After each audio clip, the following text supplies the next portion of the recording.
வணக்கம், welcome to Tiruchendur Sundar. நான் உங்கள் கோட்டை சுந்தர். நான் வீடியோ இருக்கும் பார்த்தீங்கன்னா மணி காலையில் 7:30. இன்னைக்கு சனிக்கிழமை நவம்பர் 15, 2025. இன்னைக்கு எதிர்பார்க்கவே இல்லை. பொது தரிசனம் பட் விரைவு தரிசனம் பார்த்தீங்கன்னா நல்ல கூட்டம். ஸோ சுற்றியுள்ள மாவட்டங்களாக தரிசனம் பண்ணவனா கண்டிப்பான முறையில் தரிசனம் பண்ண வரலாம். எப்படி பார்த்தாலும் மதியம் ஒரு 3 மணிக்கு மேலே வந்தீங்கன்னா கூட்டம் குறைவாக இருக்கும் கோயிலில். இது போக மழை பார்த்தீங்கன்னா நேற்று மதியம் ஒரு 3:30 மணி வரைக்கும் பார்த்தீங்கன்னா நல்ல மழை பெஞ்சது. அதுக்கப்புறம் பார்த்தீங்கன்னா மழை சுத்தமாக கிடையாது. நல்ல பனி இங்கே திருச்செந்தூரில். இப்போ கூட பார்த்தீங்கன்னா அப்படியே மெல்லமாக பனி விலகி இப்போ தான் லைட்டாக வெயில் வருது. இன்கேஸ் பெரிய லெவலில் மழை பெஞ்சதுன்னா நம்ம சேனலில் கண்டிப்பான முறையில் அப்டேட் பண்ணுறேன். இன்றைக்கான அப்டேட்ஸ் என்ன சொல்லி கேட்டிங்கன்னா, நாளைக்கு ஞாயிற்றுக்கிழமை நல்ல கூட்டமாக இருக்கும் கோயிலில். அதுக்கேற்ற மாதிரி பிளான் பண்ணிக்கோங்க.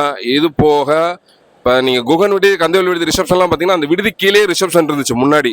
இப்போ வந்து இடம் மாற்றிட்டாங்க. ரிசப்ஷன் எங்கே இருக்குன்னு சொல்லி கேட்டிங்கன்னா கரெக்டாக ராஜகோபுரத்துக்கு இடதுபுறமாக பார்த்தீங்கன்னா கடைசி கவுண்டர் இருக்கும். அதான் வந்து ரிசப்ஷன் கவுண்டர். ஸோ அதுக்கேற்ற மாதிரி பிளான் பண்ணிக்கோங்க. இன்னைக்கான அப்டேட்ஸ் தான். இதே மாதிரி டெய்லி திருச்செந்தூர் முருகனுக்கு வீட்டுக்கு கூட்டிகிட்டு வரேன். எனக்கு ஒரு லைக் அப் போட்டுருங்க. ஆல்ரெடி நான் சொன்னதான், டெய்லி நான் உணவு கொடுக்குறனால காலையில் 10 to 11 தான் வந்து வாட்ஸ்அப் வாய்ஸ் கால் அவைலபிள் இருப்பேன். காலையில் 10 to 11 தான் வந்து வாட்ஸ்அப் வாய்ஸ் கால் அவைலபிள் இருப்பேன். என்ன சந்தேகனாலும் காலையில் 10 to 11 கூப்பிடுங்க. இன்ஸ்டாகிராமில் மெசேஜ் பண்ணாதீங்க. நன்றி, வணக்கம்.